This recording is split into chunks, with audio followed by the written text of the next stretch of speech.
It's not every day that I get the opportunity to compare so beautifully how an airline has evolved over time. Almost exactly 4 years ago, in February of 2020, I flew aboard Air Canada from my hometown of Vienna via Toronto to Los Angeles in economy class. And today, we're doing the exact same journey. At Simply Aviation, our goal is to make the most useful, informative flight reviews on the internet, and in line with that, we mostly cover economy class, instead of exclusively splurging on the luxury of business and first class travel, which isn't relevant to most. In today's video, we'll focus on Air Canada's transatlantic economy class product aboard the backbone of their long-haul fleet, the Boeing 787 Dreamliner, and explore how it has, or rather hasn't, changed in recent years, where its strengths lie, and what weaknesses you'll encounter compared to the other options out there. I'm glad you've decided to join us on this trip, so let's get going.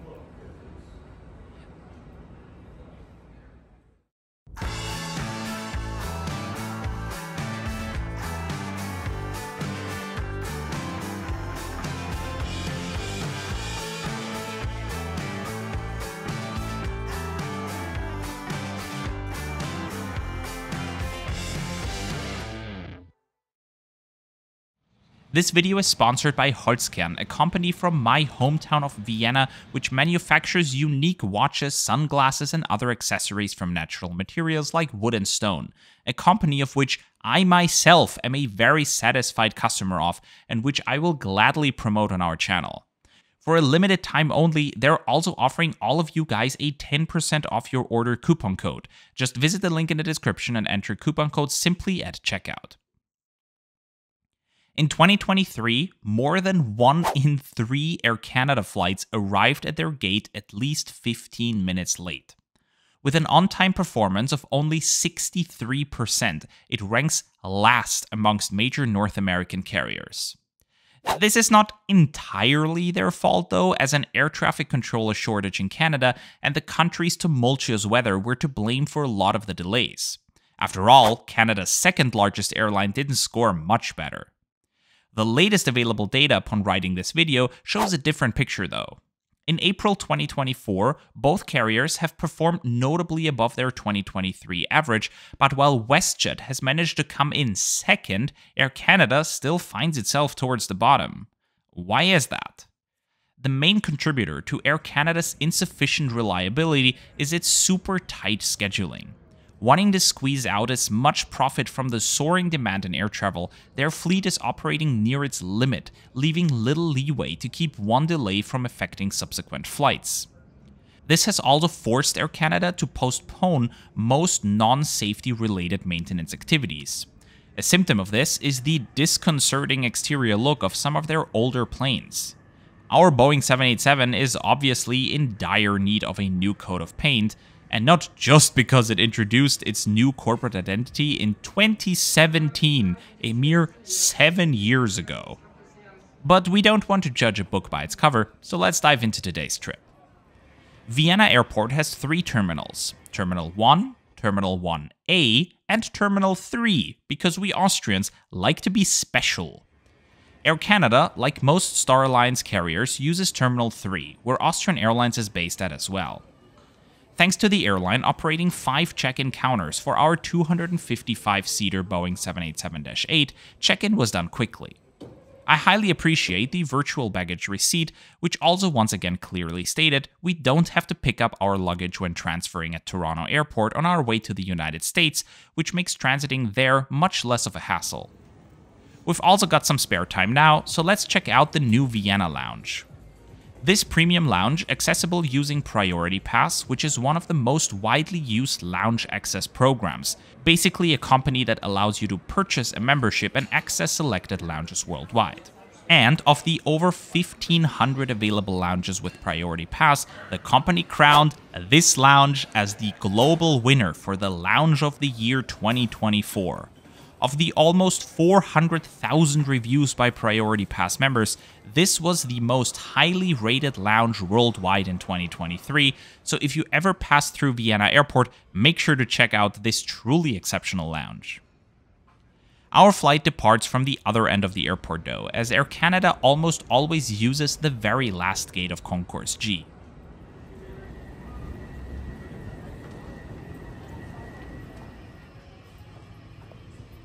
Taking us across the pond today is Charlie Golf Hotel Papa Yankee, a 2014 built Boeing 787-8. Like many other planes in Air Canada's fleet, a new coat of paint would suit this plane quite well. And almost as if Air Canada knew I'd make this video, C-GHPY was repainted just a few weeks after I took this flight in May of 2024. So, never mind, I guess? Well, the point of Air Canada being partly to blame for their abysmal on-time performance for cramming its schedule too tightly still stands. However, the airline has shown improvements in recent months, which did also reflect in its increased on-time performance for April. They still have a long way ahead of them, though.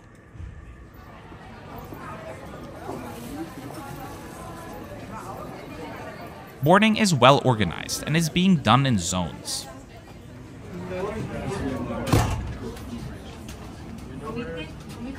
Entering the plane through door 2, the little 20-seat business class section is to our left.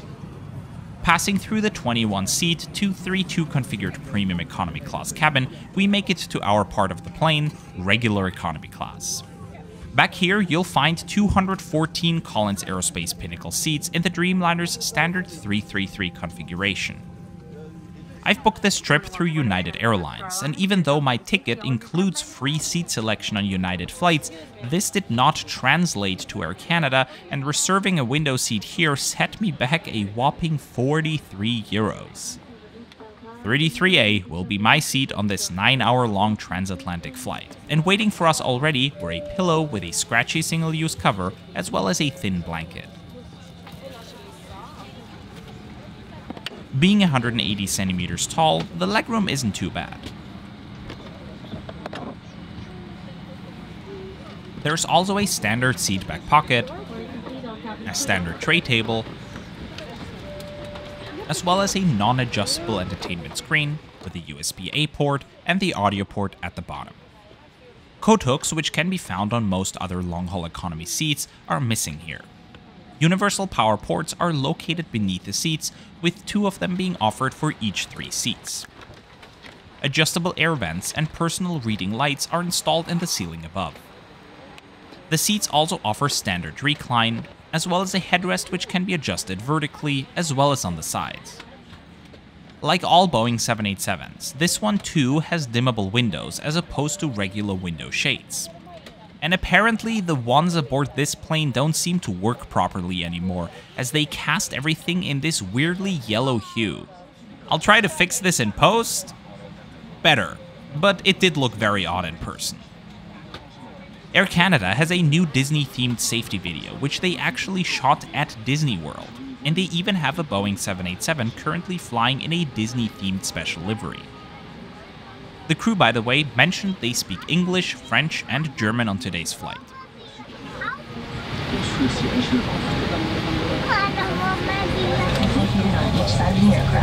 All of these are indicated by a green exit sign. Please locate the one nearest to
Shortly after takeoff, the crew commenced lunch service.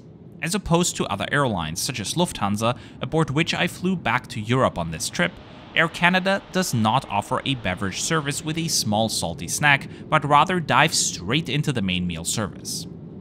2 options were given for the main course, either teriyaki chicken or vegetarian pasta. I went with a teriyaki chicken, and doesn't that look stunning? a beautifully presented main course of chicken and teriyaki sauce, steamed white rice and veggies, served alongside a crispy but cold bread roll with butter and cheese, a couscous salad, a little bottle of water, and a piece of marble cake. Unfortunately, they were out of Molson's on this flight, so I had to go with a different brand of sparkling water instead. And the meal also came with this advertisement for complimentary SIM cards for use within Canada. I would love to stay in Canada now and see if there is a catch, because that seems super useful if it actually works. Overall, the meal didn't just look great, it also tasted fantastic.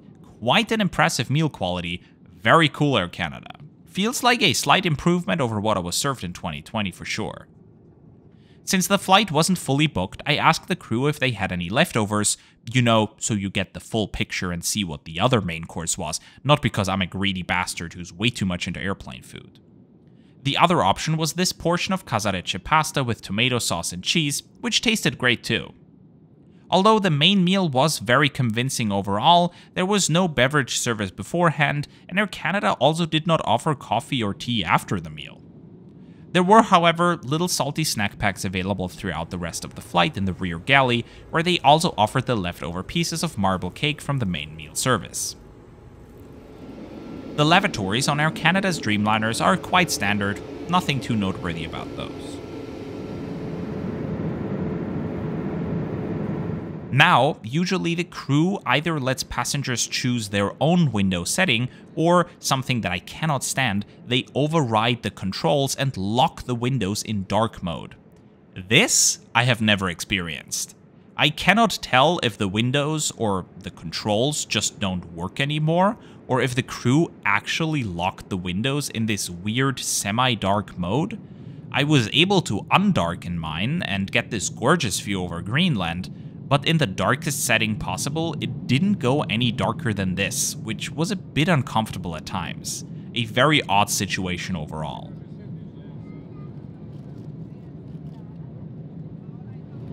Anyway, for now, let's have a look at what the entertainment system has to offer. Air Canada went with the popular Panasonic X3 entertainment system and offers a wide variety of local and international movies and TV shows to stream on demand. There is a really great selection, including content in most of their destinations' languages. Music and a dedicated kids section is available too. I also appreciate today's menu being displayed in the IFE.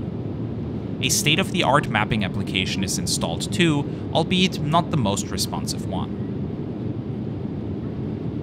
Headphones were handed out during boarding, and the ones Air Canada uses were designed in a way that I found them so comfortable to wear, they will replace my previous backup pair of headphones for traveling. Sorry, Delta. Air Canada's Dreamliners also come with Wi-Fi, with free use of messaging apps being offered to members of Air Canada's frequent flyer program Aeroplan. Individual Wi-Fi plans cost between 11 and 35 Canadian dollars, but can also be paid for with Aeroplan points.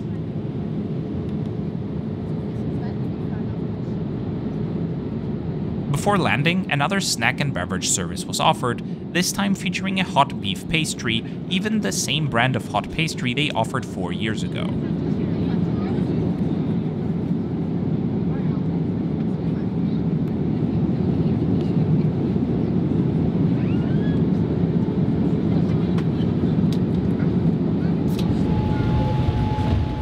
The theme I'm getting throughout this journey is that Air Canada is still kind of the same it has been 4 years ago. They are, overall, okay. They get you to where you need to go, maybe not on time, but in an acceptably comfortable manner. The airline clearly shows it has no intention of going above and beyond though. Every little thing that I can think of that some carriers offer to make the flight just incrementally better, but which individually are so insignificant you barely notice their absence, Air Canada chose not to offer. There is no little snack before the main meal, no tea or coffee being proactively offered afterwards. The bread roll wasn't warm, the seatback pocket didn't have these handy extra pockets you'll find on more modern seats, the tray table couldn't just be half open, the pillowcase was one of those scratchy single-use ones, there was no coat hook, the screen couldn't be adjusted. Complaining about these things individually is nitpicky whining, But once the absence of all of them comes together, they do notably weigh down the overall quality of the flight, while admittedly still sounding very whiny to even mention. But that's what you'll get on this channel. Flight reviews which don't just focus on the big picture stuff, but showcase the little details too. If that's the kind of flight review you enjoy, make sure to subscribe to our channel. By the way, we're not quite done yet. We still have another 5-hour flight to Los Angeles to go, plus a transit at Toronto Airport and this crazy snowstorm, so stick with me.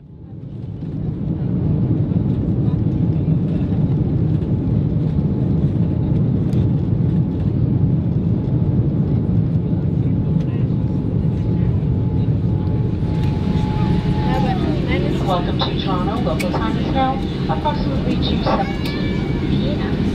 Please remain seated with your seatbelt fastened and your baggage stowed until the seatbelt sign has been turned off and the aircraft is. With that, welcome to Toronto, where we arrived 25 minutes ahead of our scheduled arrival time of 2:40 p.m.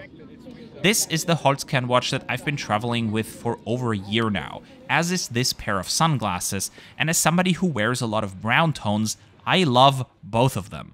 Holzkern offers something for everyone, and I'm such a big fan of their unique designs, I asked them to pay me in more of their products this time, as opposed to in money. If this sponsorship works out well, we might be able to partner for Holzkern for a long-term collaboration, which will enable us to further expand the quality of our videos and variety of airlines shown. As you know, we don't do a lot of sponsorships because I want to truly believe in a product to promote it, and that's certainly the case here. If you're curious, visit the link in the description, and if you make a purchase right away, you can enter coupon code SIMPLY at checkout to receive 10% off your order. The coupon code won't work for too long, so don't wait. Transiting at Pearson Airport is fairly straightforward, particularly when continuing on to the United States, because the airport is home to a so-called pre-clearance facility. This means you legally enter the United States here in Toronto, and once you arrive at your final destination, simply exit the plane as if it were a domestic flight.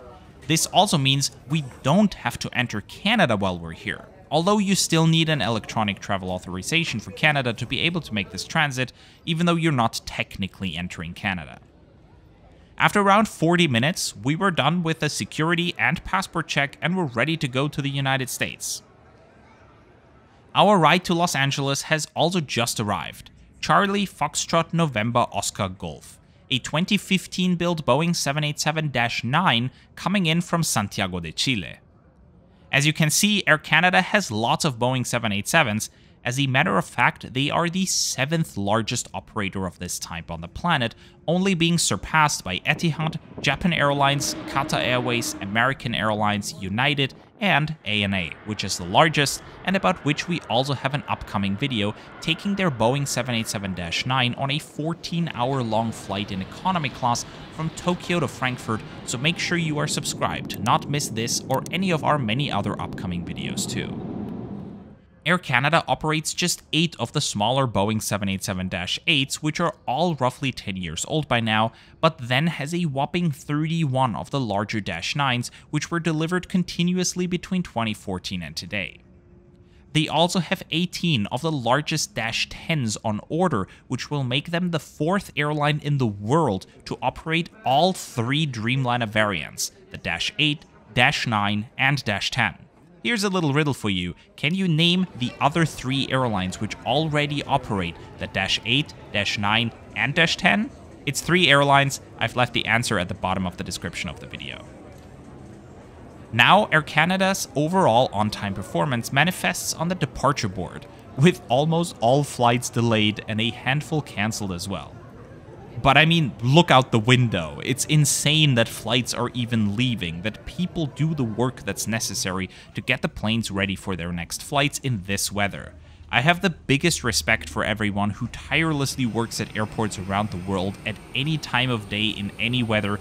You are the GOATs which keep aviation running. Thank you for all the work that you do. Fascinatingly, our flight is the only one that's on time, and we did board on time, but then didn't get a slot for de-icing for 2 hours though. The seats aboard this 787-9 are exactly the same as before, so I won't go into the details all over again. Removed. Please note that the exit signs on this aircraft are identified by a green symbol. The arrows indicate the direction to the exit. If you need additional information, please refer to the safety features card located in your seat pocket or magazine rack. Votre sécurité est notre priorité. Veuillez prendre le temps de regarder notre vidéo sur les mesures de sécurité. Les écouteurs branchent un appareil électronique portatif doivent maintenant être retirés. Veuillez noter.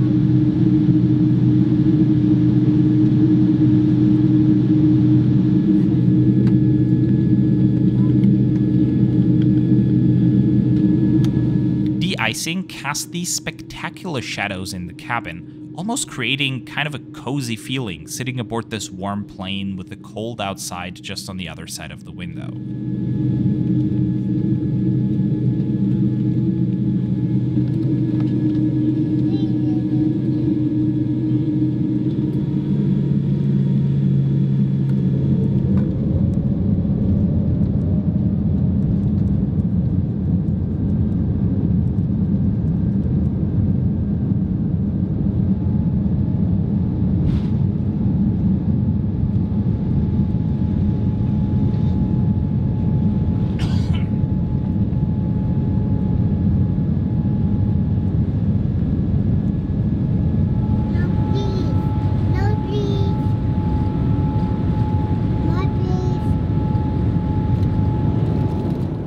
Service-wise, there isn't much to talk about on this flight either. Despite being 5 hours long, the only complimentary service offered were non-alcoholic beverages.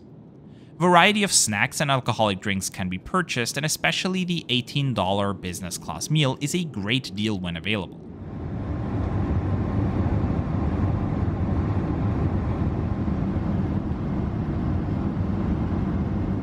Free of charge headphones, pillows, or blankets are not offered on transporter flights. But, and that's a very important thing to note, Air Canada has just announced that they will be improving their onboard service on domestic and transporter flights to include little sweet or salty snacks, as well as offer beer and wine for free from now on. However, it's important to pay attention to the details of this announcement, as they say this summer and through the end of 2024, so it's likely a test to see if people enjoy the elevated service enough to keep it around beyond that, and it only applies to flights within Canada and to the US, not to Mexico and the Caribbean. Still pretty cool to see Air Canada dipping its toes in an elevated onboard experience.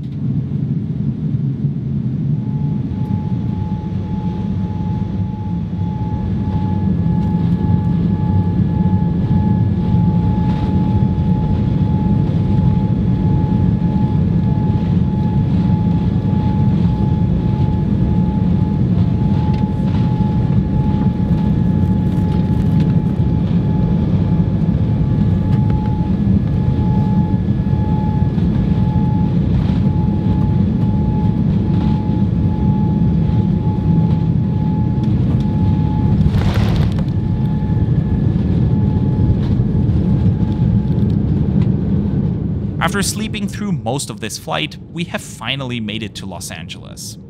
As you can see, Air Canada certainly isn't the best option out there. But with the prices they often offer, I can't even complain too much, as they get the basics right.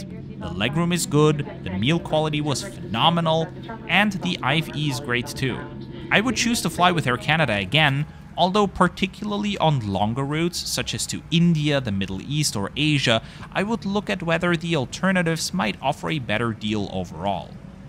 I hope you have enjoyed another exhaustively long video, and special thanks to all those of you who tirelessly support our work with a paid sponsorship. Because of your commitment, we can continue to invest in better equipment, more elaborate graphics, such as this one, which represents the exact composition of colors currently found on Air Canada's Boeing 787-9s, including the special liveries, and just in general get better at what we do, while staying as far away from useless clickbait and unhinged drama as we can.